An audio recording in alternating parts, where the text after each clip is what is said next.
I see someone getting a healing on what may have been toxic sexual energies within your life.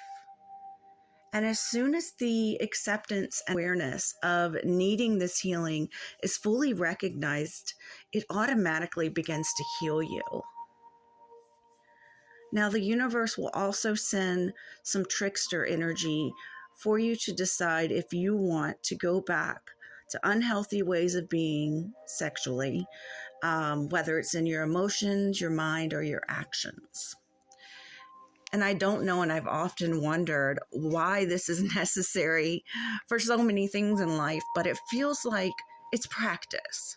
The universe is basically asking, are you truly ready to heal this? Or will you go back to things that hurt you in this respect? It also may surprise you how many other aspects of your life seem to improve when you begin healing this.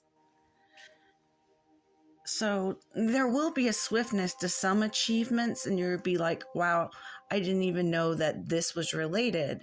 But I'm not saying it will all be held quickly necessarily, but there will be a swiftness about something that improves in your life.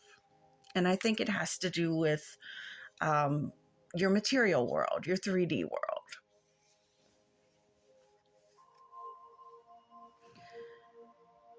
But yeah, some fast moving energy regarding this is going to help you feel more receptive and like you've achieved something very nurturing and balancing in your life.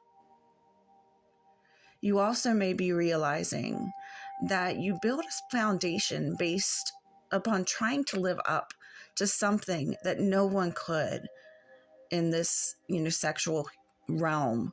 And this foundation is crumbling, but you are enjoying it crumbling for the most part because you're tired of attracting this toxic sexual energy from people, or people think that it's coming off of you onto them and projecting it, people projecting it onto you that way, which is kind of weird. So it's either like they're projecting it onto you by saying you're projecting it onto them. It's just kind of a mind fuck, but you're really sick of this, whatever it is, having so much control over your life. It's like you'll just be, saying normal things in a conversation and people assume it's sexual. And it's like, what? Where did that come from? And why does that keep happening? If those things have been happening to you, this is definitely reading. Okay. So you're going to feel a triumphant feeling and like you have a new lease on life in ways. And it's almost like it could be a coming out. It could literally be a coming out, if you're coming out as far as LGBT, or just a coming out of feeling more free and able to be like, yes, I am not all about this. No, I'm not all about this. And be able to separate people who are projecting it onto you versus your own energy. But I'm getting you're not intentionally putting out any sexual energy, but there's something hidden deeply within you in that way that needs healing. Hopefully that doesn't confuse anyone too bad. So you're going to find that when it comes to sexual matters, emotional well-being is the most important thing to you. Okay. And even if you haven't been thinking about anything sexual whatsoever, or none of this has been happening to you, I'm still getting that some of you will resonate with this because you just feel this underlying weirdness towards sexuality. Not necessarily your sexuality, what gender you prefer, but just you in general and your sexual energy. Okay, so if you stuck around this long, I want to stick around another minute. I'm going to read this Arrows card because it's kind of the centerpiece of the reading. Okay, a little numerology on it first. Let me flip to that. It's number 71 in the Wild Unknown, which is boss energy. It is on page 252, which is about endings. Well, it breaks down to a 9, which is about endings, sorry. And then I'm going to go ahead and include the healer's numerology as well. It's number 25, which breaks down to a spiritual truth, number 7. And it's on page 154, which is a 10, which is initiator energy. So what I see with this is you initiating this spiritual truth within you about something that needs to end in your life, this toxic sexual energy that's around you or sent towards you from others. It needs to be broken, like the spell needs to be broken. Okay. Do whatever ritual you feel inclined to, if you feel that that's necessary, or just cleanse your energy. Do a guided meditation for cleansing your energy of all toxic negative energies, or you could get specific and say, about toxic sexuality. I'm sure they have something out there about that, but this is going to lead to you feeling more powerful in your life. Okay.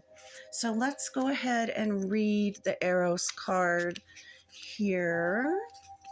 So, love as desire, eroticism, and sensuality. Though Eros can be depicted as unbridled sexuality and eroticism, a more contemplative understanding of this archetypal energy leads us to the root of desire itself. What do we long for? Why are we awakened by love? What makes us hesitate in the face of intimacy? Eros reconnects us with the primal longing to merge with another human being, nature, music, art, plants, food, or anything that we perceive we are separate from. Eros allows us to momentarily unite. Our heart embraces otherness, and in doing so, we further understand our own. Our life force awakens. This card reveals an inevitable initiation into love's labyrinth. You may find yourself swirling in a new territory of desire and sensuality. Explore the labyrinth with a curious and honest heart. And remember, though the way is circuitous, you are always being led towards the center. Also, Plato reminds us that Eros can be experienced as platonic love as well. And it is activated when we witness beauty and truth in the world, when our barriers soften. So I'm getting from this reading is that you show this Eros energy, this desire, this sensual energy when you are fond of something, and people misconstrue it possibly as you trying to be sexy or trying to come on to them, and you're not. You just feel this desire, this passion, this Eros for these things that they're mentioning, connecting with art, plants, food, or anything we perceive separate from us. So when you find something that you really, really like, and you're like, oh God, I really feel this, people get aroused for whatever reason. You could have a lot of Scorpio placements in your chart, but it gets turned into toxic because you might resent that and be like, look, I'm not trying to be sexual at all. I'm just saying, this song really gets me going, gets me hyped, gets me, in a state where I'm really enjoying myself. So there needs to be a healing around that and some sort of acceptance. It's hard to accept it when other people are doing behaviors that we don't intend, when they're expressing words and just demonstrating behaviors that have nothing to do with what our intention is. That can be really frustrating, but there is a need to make some sort of peace with it moving forward.